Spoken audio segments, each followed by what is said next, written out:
bersama Dr. Andri di dalam program acara Eye Care Talk Series, di mana saya akan menjawab pertanyaan-pertanyaan seputar kesehatan mata yang sering ditanyakan di blog saya ataupun di website saya. Nah, hari ini saya berada di asuransi Jiwasraya. Di sini kita akan melakukan medical eye check up, tapi sebelum medical eye check up, di sini kita melakukan paparan ataupun seminar mengenai kesehatan mata, cara menjaga agar tetap sehat pada saat melakukan pekerjaan untuk kondisi matanya. Oke, selanjutnya tetap ikutin saya ya.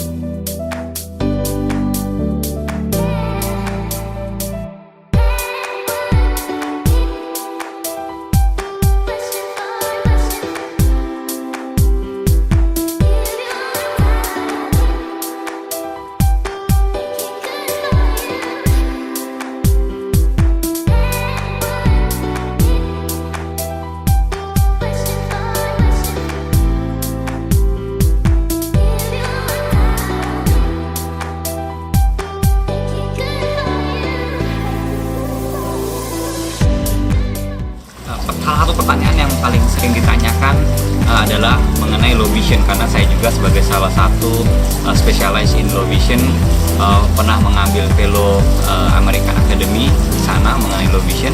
Nah, yang paling banyak ditanyakan adalah mengenai pembesaran atau magnifikasi untuk penderita low vision itu sendiri. Apa sih itu sebenarnya?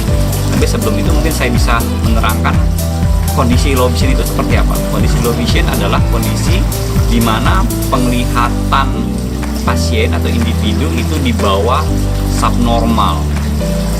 Nah, dan juga tidak bisa kita perbaikin baik melalui operasi maupun obat-obatan dan konvensional eyeglass atau kacamata yang biasa banyak dijumpai di optik-optik. Nah, alat bantu seperti apa yang bisa kita gunakan? Alat bantu magnifikasi atau kaca pembesar ataupun teleskop. Nah, seberapa besar sih sebenarnya yang diperlukan untuk penderita low vision? Nah, pembesaran itu sendiri tergantung dari permasalahan kondisi matanya. Tapi secara umum saya akan jelaskan linear magnifikasi. Jadi untuk kita yang normal, apabila kita melihat suatu benda dari jarak 6 meter ya. Nah, apabila kita mendekat ke jarak 3 meter, berarti kita benda itu kita perbesar sebanyak 2 kali. Karena kita mendekatkan dari 6 meter ke 3 meter.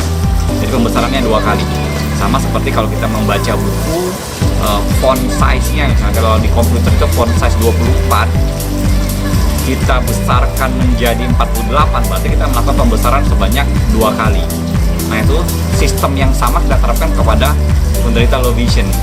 Jadi apabila mereka ingin membaca sesuatu, berapa besar yang ingin dibaca dan seberapa besar kemampuan mereka untuk membaca yang sekarang, kita kalikan dengan kondisi yang sebenarnya. Itulah gimana cara kita menghitung untuk pembesaran magnifikasi. Tetapi secara umum untuk mengetahui itu kita juga harus mengecek kondisi matanya, seperti kondisi retinanya, kondisi korneanya, ataupun kondisi lensa kristalin lensnya, lensa di dalam matanya. Jadi secara holistik emang untuk melakukan rehabilitasi low vision kita harus melakukan pemeriksaan secara menyeluruh untuk kondisi matanya. Oke, itu dulu. Nanti kita akan lanjutkan ke pertanyaan-pertanyaan berikutnya.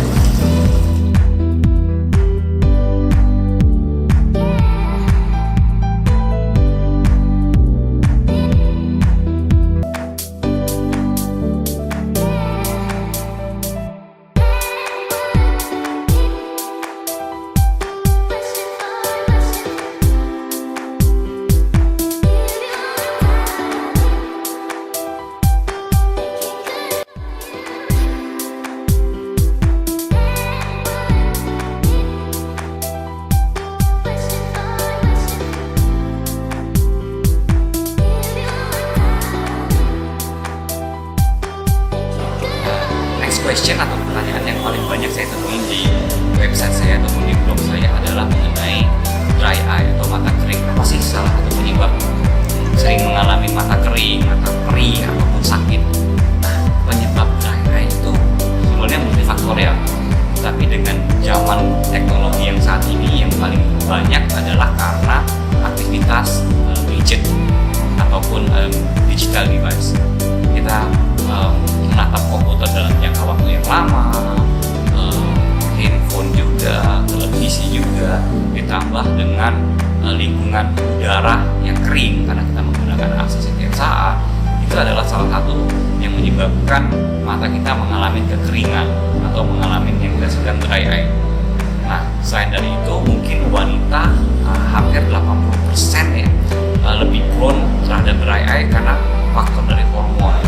Jadi untuk wanita yang mengalami sudah masuk usia sekitar 40 tahun,